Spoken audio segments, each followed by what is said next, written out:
जय हिंद। आईएनएस विक्रांत जो भारत का पहला इंडिजीनियस एयरक्राफ्ट कैरियर है, इसके बारे में टोटल स्पेसिफिकेशन, इसमें कैसे कैसे ये काम करता है एयरक्राफ्ट कैरियर, इसके बारे में समझते हैं। देखिए, भारत जब आजाद हुआ था तो हमारे पास नेवी बहुत कमजोर थी और तटरेखा बहुत बड़ी थी, इसलिए भारत को एयरक्राफ्ट कैरियर की जरूरत थी जिसके ऊपर से हम हवाई जहाजों को उतार सके। क्योंकि फाइटर एयरक्राफ्ट छोटे होते हैं, वो ज्यादा दूर नहीं जा सकते हैं, क्योंकि उनका फ्यूल टैंक भी छोटा होता है। बड़े बनाएंगे तो फिर जहाज पकड़ा जाएगा, मार के गिरा दिया जाएगा। तो छोटे दूर तक ही वो जा सकते हैं, इसलिए हमें एयरक्राफ्ट कैरियर की जरूरत पड़ी। जो द्वितीय विश्व युद्ध में सबसे ज्यादा यूज हुए, तो ब्रिटेन का एक जहाज बन रहा था एचएमएस हरकुलियस, ये अपने काम नहीं आ सका क्योंकि ये बनते बनते कि द्वितीय विश्व युद्ध खत्म हो गया। तो भारत ने इसे 1957 में खरीद लिया और 1961 में अपने हिसाब से इसे मॉडिफाई करके अपने कैरियर में शामिल कर लिया, और ये 1997 तक भारतीय सेना में रहा ये एयरक्राफ्ट कैरियर। हमने उसको नाम दिया आईएनएस विक्रांत।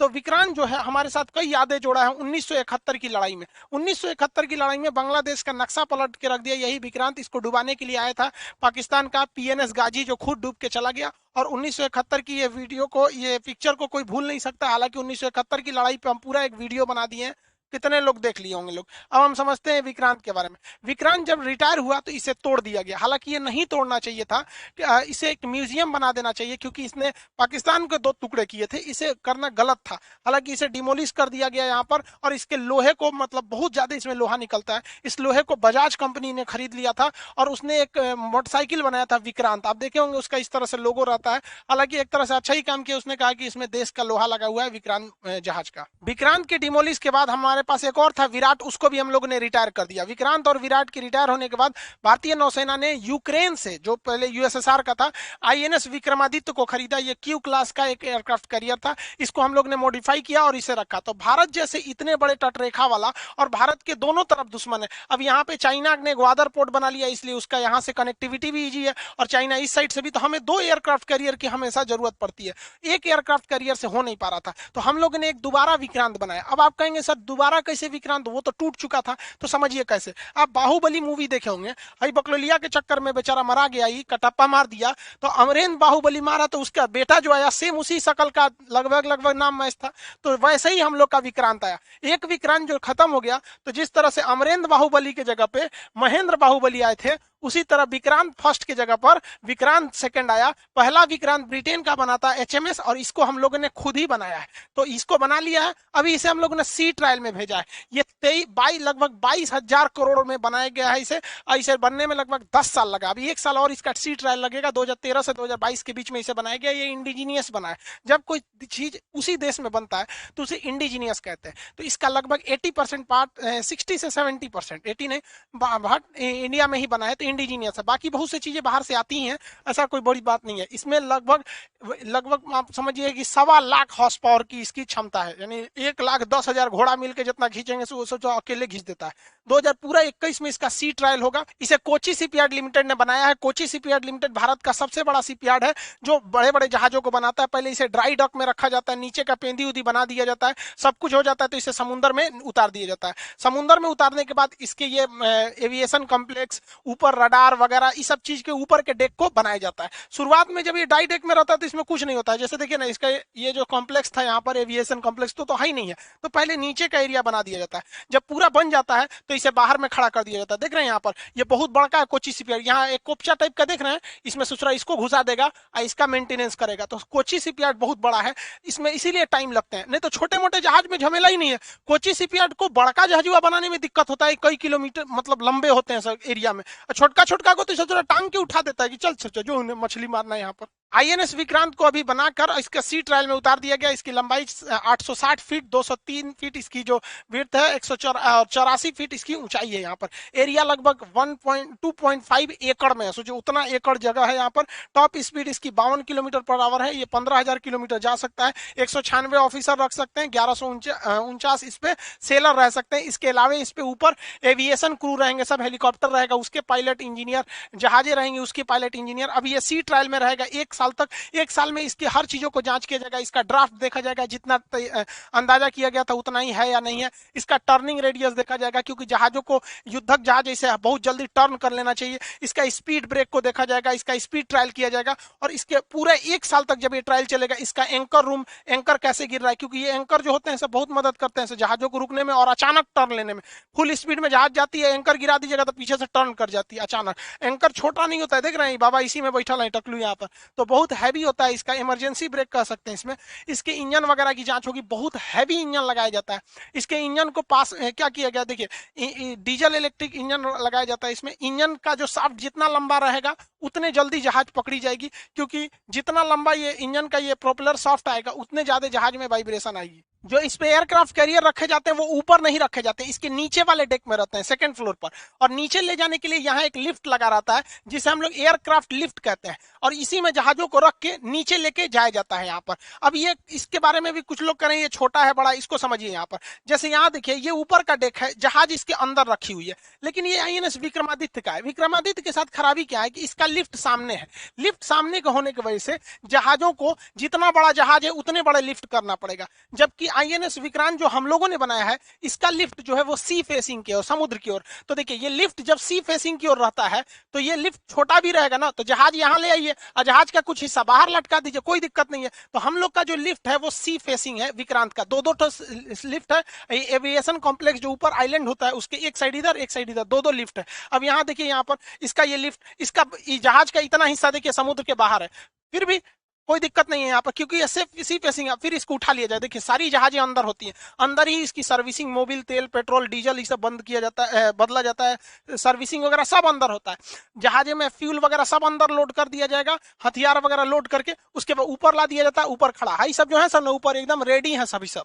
और नीचे बात देखिए 2-4 को झांक रहे हैं सब इधर, सब अभी सर्विसिंग हो रहा है इसका। कुछ लोग का कहना है कि ये 9 मीटर का ही है ये लिफ्ट, अब किसी ने इसे जांचा नहीं है, सैटेलाइट इमेज के हिसाब से उन लोगों ने अंदाजा लगा दिया है 9 मीटर का है। इनका कहना है कि भाई देखिए इसमें ना मिग 29 के फिट हो जाएगा, क्योंकि मिग 29 जो के है नेवल वर्जन है इसका विंग्स ऐसे फोल्ड हो जाता है, तो जब ये हैंगर में जाता है ना तो इसे फोल्ड करके नीचे चल जाता है, उतर के आता है, जब उड़ना रहता है तब खोलता है फिर उड़ जाता है।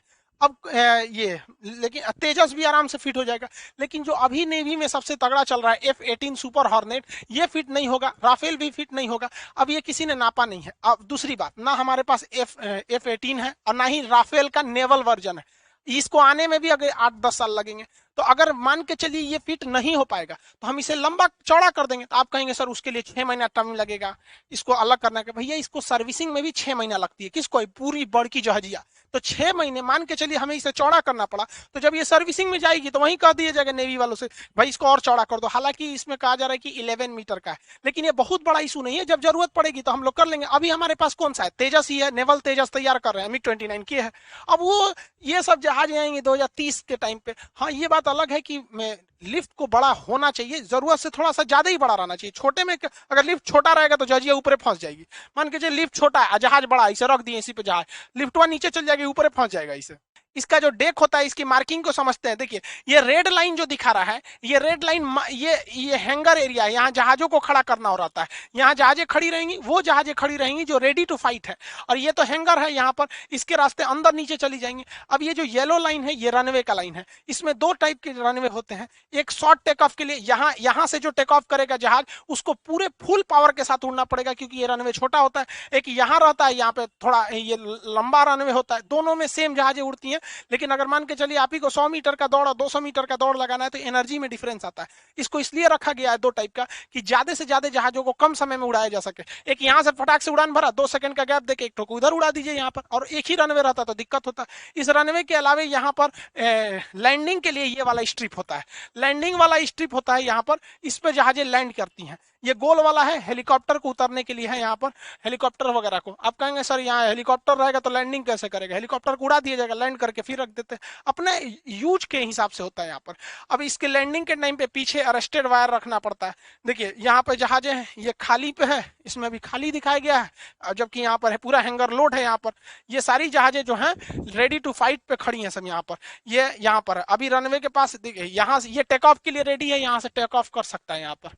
जहाजों को आजकल उतारने के लिए कम जगह पे अरेस्टेड लैंडिंग किया जाता है। यहाँ 3 वायर होते हैं। अमूमन जहाज का जो पायलट होता है जब लैंडिंग करने के लिए आता है तो इन 3 वायर में से बीच वाले वायर में फंसाने के लिए वो ज्यादा प्रीफर करता है, क्योंकि पहले में अगर फंसाता है तो हो सकता है कि उधरे गिर जाए। देखिए जहाज में नीचे हुक लगा होता है, इसी को कहते हैं अरेस्टेड लैंडिंग। ये आता है और इसमें फंसा लेता है, और ये फंसाता है तो ये जहाज लैंड करती है ना इसी हुक के वजह से। और ये जहाज जो भी पायलट आता है फुल पावर के साथ लाता है कि बाई द वे अगर हुक ना फंसे तो वो वापस लेके उड़ जाए, और फंस गया तो खुद ही रोक लेगा। और पायलट को पता भी चल जाता है, वो फुल पावर से आता है और केवल चक्का टच करता है और वो सोचता है कि भाग जाए, और अगर फंस गया उसको लगता है कि नहीं नहीं भाग रही है तो समझ जाता है फंस गया है, रोक देता है, और नहीं तो लेके फिर वापस उड़ जाएगा। कभी कभी नहीं हो फंसता है। पायलट को यहाँ पे लैंडिंग कराने में सबसे समस्या आती है, क्योंकि एयरपोर्ट पर लैंडिंग कराना इजी होता है, लेकिन यहाँ पे जहाज कभी ऊपर नीचे घूमते हैं, कभी ऐसे, कभी लहर मारती है, उसपे से जहाज मूविंग होता है, तो इसको एंगल मिलाना बहुत मुश्किल हो जाता है कि इसका एंगल कैसे मिलाया जाए। तो इस एंगल को मिलाने में टेकॉन रडार मदद करता है। ये ऊपर से ये जो रडार देख रहे हैं यही बताता है कि देख बबुआ तोरा लैंडिंग, तो जहाज को थोड़ा सा और ऊपर करो, नीचे करो, दाहिने बाएं। समझ जाइए कि ये जिस तरह से वहां पर आईएलएस सिस्टम काम करता है ना एयरपोर्ट पे, वहां पे ये टेकॉन सिस्टम काम करता है, और यही बताता है ताकि लैंडिंग आराम से इस पर किया जा सके और इजीली यहाँ पर अरेस्टेड लायर को फंसाया जा सके। इसके ऊपर ये वाला रडार को देखेंगे तो ये मेरीन रडार होते हैं, नेविगेशन रडार और मेरीन रडार। इनका काम क्या होता है, मेरीन रडार छोटे मोटे टारगेट को पकड़ते हैं, जैसे ड्रोन आ गया या छोटे शिप आ गए सब, नहीं तो इसे इसी में बम बांध के लड़ा जाएगा तो भड़किए जाएगा। और नेविगेशन रडार जो होते हैं वो रास्ता बताते हैं जहाजों को कि ये रास्ता है, इधर से जाइए, नहीं तो पता चला समुंदर ऊपर से तो दिख रहा है समुंदर है, नीचे से कोई पहाड़ खड़ा रहेगा तो पेंदिए रगड़ा जाएगा उसका। तो ऐसी समस्या ना आए इसके लिए कई तरह के इसमें रडार लगाए जाते हैं। इसके अलावा अगर आप यहाँ पे ऊपर देखेंगे ये वाला, ये सेलेक्सर आरएन रडार, ये बड़े साइज के होते हैं, 2 ठो लगाए गए हैं यहाँ पर। ये एक इस साइड में उधर से में, ये वार्निंग रडार होते हैं। ये 400 किलोमीटर रेंज होता है। 400 किलोमीटर के दायरे में कुछ भी आएगा पूरा वार्निंग सिस्टम को ये दे देगा। इस सारे सिस्टम को इसके ऊपर ही इसको लगाया जाता है ताकि वार्निंग इसको दिया जा सके। इसका जो मेन रडार लगाया गया है एमएम स्टार रडार लगाया गया है, मल्टी फंक्शनल रडार। ये एमएम स्टार यहाँ पर देखेंगे ये इस शेप में बनाया गया है और एक यहाँ पर बनाया गया, हालांकि शायद इसमें अभी इसको फिट नहीं किया गया, क्योंकि जब इसमें फिट किया जाता है एमएम मल्टी फंक्शनल रडार तो ये हल्का सा उभार आ जाता है। कोई जरूरी भी नहीं, देखिए यहाँ हल्का हल्का उभार देखने को मिलेगा। ये पूरे 360 डिग्री के डायरेक्शन में कई सारे टारगेट को निशाना बना सकते हैं। जैसे मान के चले अचानक 10 ठो 50 ठो जहाज आ गया, 10 ठो मिसाइल आ गया, 2 ठो हेलीकॉप्टर आ गया, ड्रोन आ गया, इसको कोई टेंशन नहीं, सब पे नजर रखेगा, एक ठो पे लॉक कर देगा इधर उधर में। तो ये multi functional MF multi functional star radar होते हैं। ये इसका मेन रडार है। हालांकि इस पे चालू कर दिया गया होगा या नहीं भी किया होगा तो फिट करने में कोई ज्यादा दिक्कत नहीं आता है। इसके अलावा इस पे ये जो एंटीना देख रहे हैं ये बहुत महत्वपूर्ण काम करता है। ये कैमिट सिस्टम होता है, ये एंटी रडार होता है। इसे जहाजों के ऊपर वाले भाग में यहाँ पे शिफ्ट कर दिया जाता है इस टाइप का। ये क्या करता है, अगर दुश्मन का रडार हमारे विक्रांत को पकड़ेगा ना तो उसको भटका देगा, वो उसको फिगर नहीं बनने देगा, उसको भटका देता है, तो इसलिए इसे एंटी रडार कहते हैं। तो दुश्मन अगर कोई मिसाइल मारेगा हमारे जहाज के ऊपर ना तो ये मिसाइल को भटका देगा, क्या इधर नहीं ना, उधर गिरो, उधर उधर विक्रांत है इधर, तो भटका देता है वहां पर, जिससे कि निशाने चूक जाते हैं। समुद्र में किसी भी तरह का टावर या वायर नहीं बिछे रहते हैं जिससे कि आप बात कर सके, वहां सैटेलाइट ही एक चीज होता है। तो सैटेलाइट से बात करने के लिए सैटेलाइट कम्युनिकेशन, इसी के इसे शॉर्टकट में सैटकॉम कहते हैं, सैटेलाइट कम्युनिकेशन। ये बहुत संख्या में यहाँ देखेंगे आप सैटेलाइट कम्युनिकेशन के लिए यहाँ पर लगाया गया है। ये सेटकॉम होते हैं सब, जो सैटेलाइट से आराम से कम्युनिकेट कर सकते हैं अपने एरिया वगैरह को, कम्युनिकेशन में कोई खास दिक्कत नहीं आती है। सेटकॉम के अलावा इसमें सबसे जो एडवांस लगाया गया एडवांस कंपोजिट कम्युनिकेशन सिस्टम होते हैं। ये बहुत ही ज्यादा नेटवर्क को कंट्रोल करके रखता है। ये एंटीना के एक पूरे ग्रुप को कहते हैं, इसमें बहुत सारे एंटीना लगे रहते हैं। आप यहाँ देखेंगे तो ये लगाए गए हैं। ये क्या करता है, इस जहाज को कम्युनिकेशन करने में यही मदद करता है। ये जो आईएनएस विक्रांत है ये किसी एयरक्राफ्ट से कैसे संपर्क करेगा, इसी एंटीना के माध्यम से, जो उड़ रहा हुआ ड्रोन है या जहाज है या हेलीकॉप्टर है। इसके अलावा सबमरीन से कोई पानी के अंदर है तो वो सिग्नल देगी तो यही पकड़ेगा। इसके अलावा तट पर मान के लिए मुंबई के तट से कोई आदेश आया तो यही पकड़ेगा। तो एक तरह से समझिए कि पूरा कम्युनिकेशन सिस्टम को यही कंट्रोल करके रखता है। सेकेंडरी सर्वेलांस रडार को इसके टॉप पर यहाँ आप देख सकते हैं, यहाँ लगाया गया।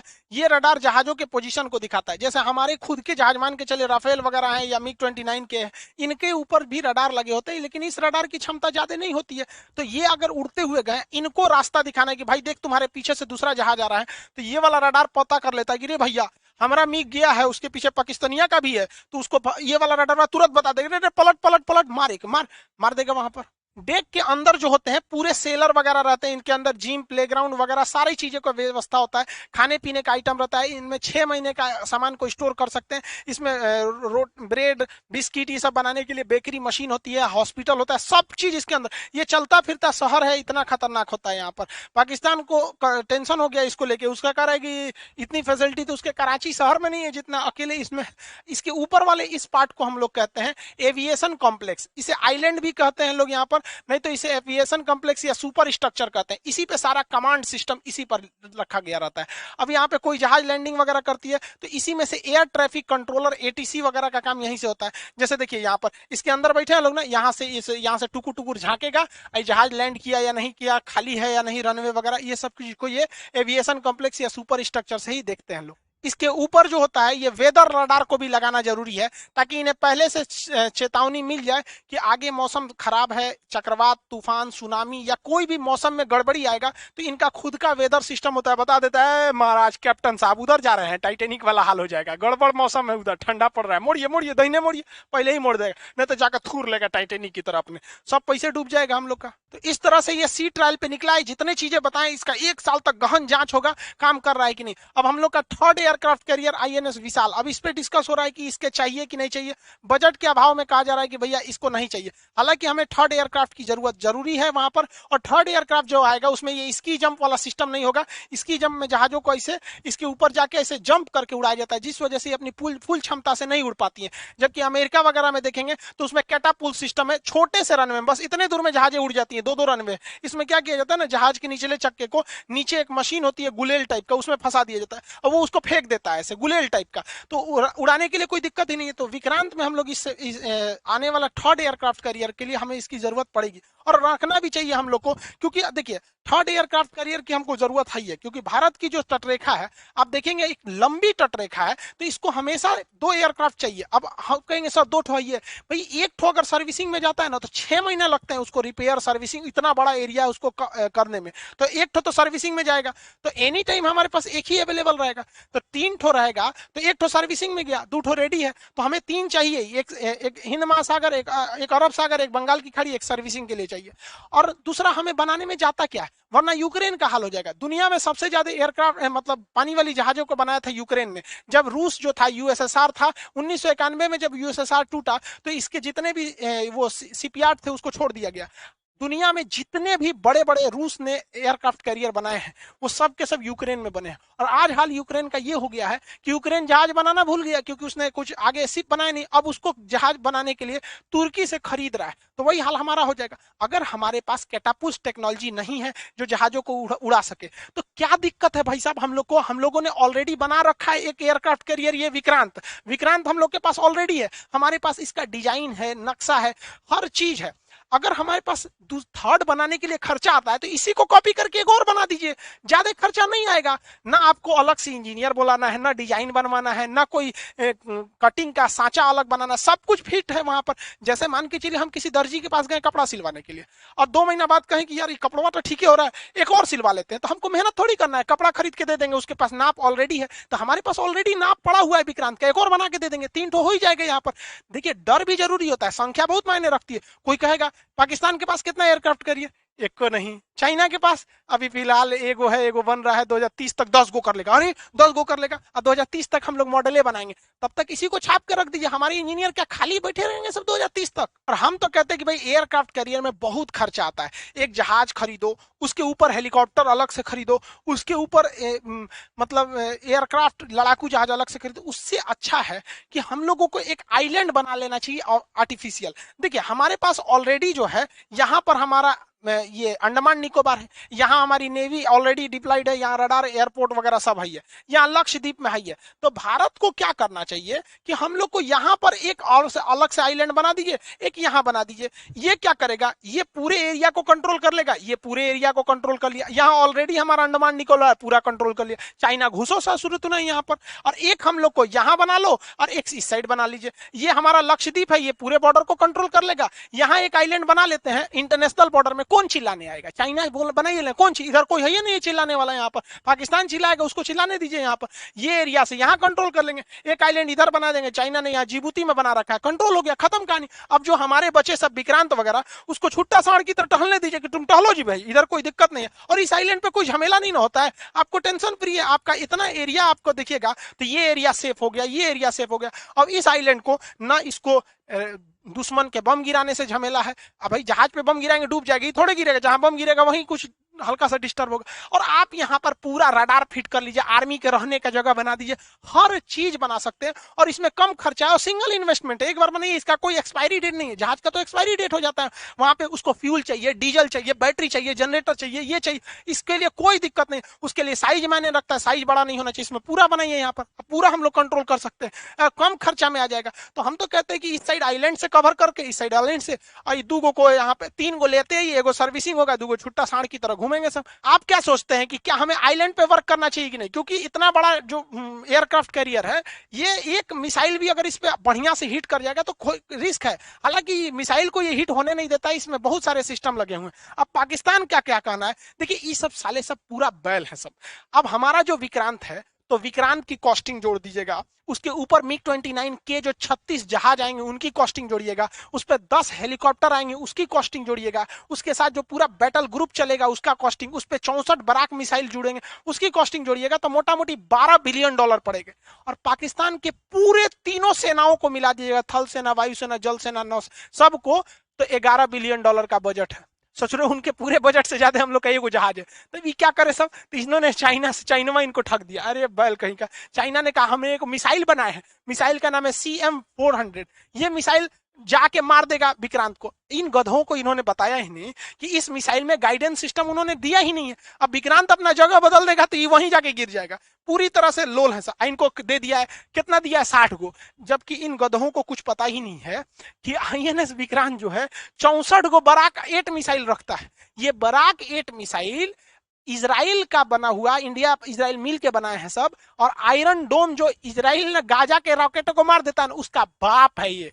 आयरन डोम की तो क्षमता 10 किलोमीटर होता है, इससे 150 किलोमीटर मारेगा, और उसके आगे ही कह रहा है कि हम फेंकेंगे मर। अरे यार, अगर विक्रांत चुपचाप अपना लंगर गिरा के ब्रेक मार देगा ना, तो तुम्हारा मिसाइल पानी में गिरेगा, और तुम्हारा JM-17 एक लड़ाकू जहाज दुइये को लेकर उड़ सकता है, और इसके ऊपर हमारे विक्रांत के ऊपर ऑलरेडी फाइटर जहाज है, ये जाके उस जहाज को मार देंगे तो ना, हम मार देंगे यहाँ पर। उसके अलावे 76 mm का कैनन लगा हुआ है, तोप से मार के गिराया जा सकता है, या फिर हमारे पास AK 660 मशीन गन लगे हुए हैं, ये पॉइंट मशीन गन होते हैं, इनको रडार से फिट कर दीजिए, ये जिधर देखेंगे निशाना लगाने की जरूरत नहीं, रडार से देख के मार देते हैं वहां पर। लेकिन ना, ये मार के गिरा देंगे हमारे विक्रांत को। इन ससुरों को कुछ अते पते नहीं है यहाँ। आई होप आप विक्रांत के सारे एवियोनिक्स और रडार सिस्टम को समझ गए होंगे। आपकी क्या राय है, भारत को केवल एयरक्राफ्ट कैरियर पर डिपेंड रहना चाहिए कि साथ साथ इसके पैरेलल आइलैंड पर भी डेवलप करना चाहिए? क्योंकि चाइना ने आइलैंड्स को मिलिट्री आइलैंड बना रखा है, दुबई ने तो आइलैंड पर पूरा शहर ही बसा रखा है। यूपीएससी या स्टेट पीसीएस के एग्जाम में मेंस में आप देखेंगे साइंस एंड टेक के पोर्शन में एक क्वेश्चन ऐसे जरूर रहते हैं टेक्नोलॉजी से रिलेटेड, तो ये अभी करंट का है, तो ये अक्सर पूछने की संभावना भी है। और बीपीएससी का तो नोटिफिकेशन भी दिसंबर में एग्जाम भी है, दरोगा, सीडीपीओ, बीपीएससी लाइन से सबके एग्जाम है, इसके बैचेज भी बहुत जल्दी आने वाले हैं। 17 अगस्त से क्लास भी खुल जाएगा, और बैच जैसे आएंगे तो हम आपको उसका इन्फॉर्मेशन दे देंगे, उसके बैच कब आते हैं। और आप सभी लोग को 15 अगस्त की ढेर सारी शुभकामनाएं। मिलेंगे नेक्स्ट क्लास में। जय हिंद।